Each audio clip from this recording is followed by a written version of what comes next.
when you go through something difficult, everybody goes through some serious challenges in their life personally. And that's when the relationship really gets tested the most. And that's where most of us struggle the most, because we try and manage the relationship and try and manage the other person coming from a good place. But the other person hasn't got any space for us to manage them or to even support them a lot of the time. So you have to be able to get to your point of being able to be solid in yourself, have that self-worth, that self-respect, and that self-value, which is the point he talks about here as being one of the pillars in the relationship. You have to be 100% responsible for your pillar, and she has to be 100% responsible for her pillar. And I think a lot of the time, especially for us guys, where we have gone into the relationships with this beautiful intention of, I just want you to be happy, we actually try and manage the other person's well-being. And now we're into a kind of mishmash. Sometimes people talk about this as enmeshment or attachment, or we're into a mash of not really knowing where I begin and you end. All the old songs that we used to listen to. That's it. That was it. I can't live without you. You mean everything to me. And how that's how we grew up, believing that that's where we should get to in a relationship. But what is the healthy version of the relationship? A healthy version of the relationship is to recognize that we are two completely unique individuals, separate from each other, and we shall always be that. And that's actually a really healthy thing to recognize, to be able to have space, to be able to have room for things to change and grow and develop in different ways. Oftentimes I will talk to guys from personal experience of 20 years, and I'm 25 years into a marriage now, 20 years down the road, you're very different people to the ones that got together in the first place. Who is she? Who are you? You have to do some real work to be able to even answer that question. When we get into that insecurity of, well, the relationship doesn't seem to be going very well, we just go straight back to, well, this is how it should be, versus just looking at, well, how is it? What is going on right now? And just being able to get a clear picture of why the other person is where they are and what's going on with them, and why I'm freaking out and what's going on with me, to be able to get a clear understanding, to be able to be your own unique person whilst also in a relationship, loving somebody else, but not trying to imprison them into love.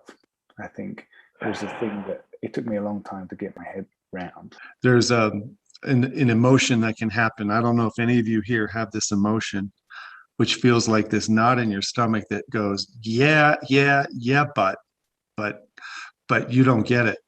I'm at this place now to where she doesn't even want to dance. If this is a dance of two pillars, 100% pillars, I'm at a place to where she's not even on the frickin' dance floor, man.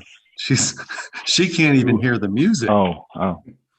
And so if you have that feeling in your stomach, like this is a very romantic notion, it's a very spiritual notion, it's probably more appropriate at the beginning of a relationship than toward the apparent end of one, where the partner doesn't want to dance with you.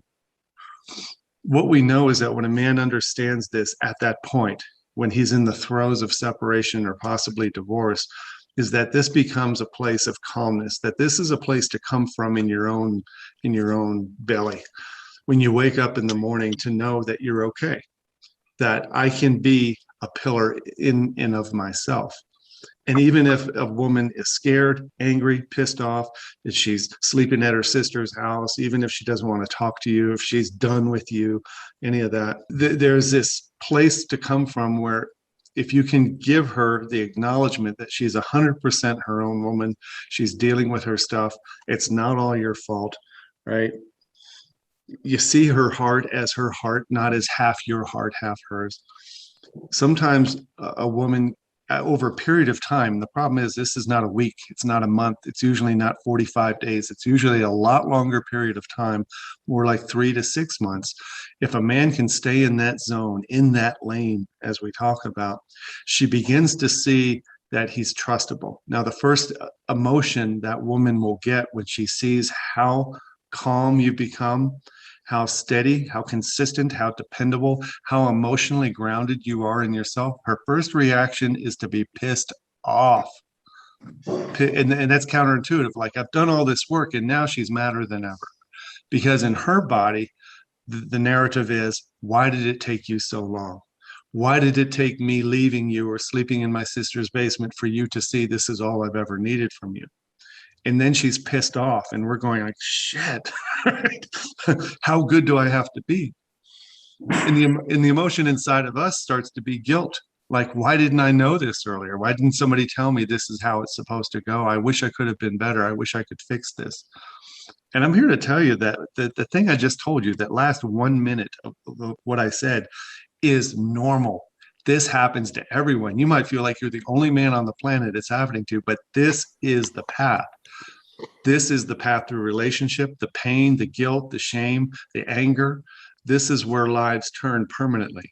Your next 20 to 30 years absolutely become a totally different trajectory than where you were going because of this pain.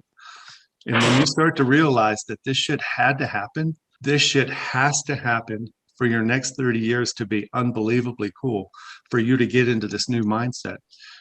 This is why we can't guarantee we're going to save your marriage. We can't guarantee we're going to make her love you again. We can't guarantee anything, but we can guarantee one thing. If you adopt the correct, mature, secure viewpoint of who you are and why you are, it's the best place that you could reconcile with your wife and create something new. But if you do end up splitting up, it's the best place to meet somebody new. Chilling out, being calm, not going after the feminine affirmation of sexuality right away, listening more than he talks, which I'm not doing right now, by the way. So this is a place to come from, even in the throes of separation and uncertainty. I'm going to stop there. And hopefully when Dan and I talk like that, we're hoping that your mind is whirling. We're hoping you're coming up with, oh my God, yeah, and this is what I want to say. So let's stop there and see if anybody got jostled to want to share something as you heard what Dan and I just said.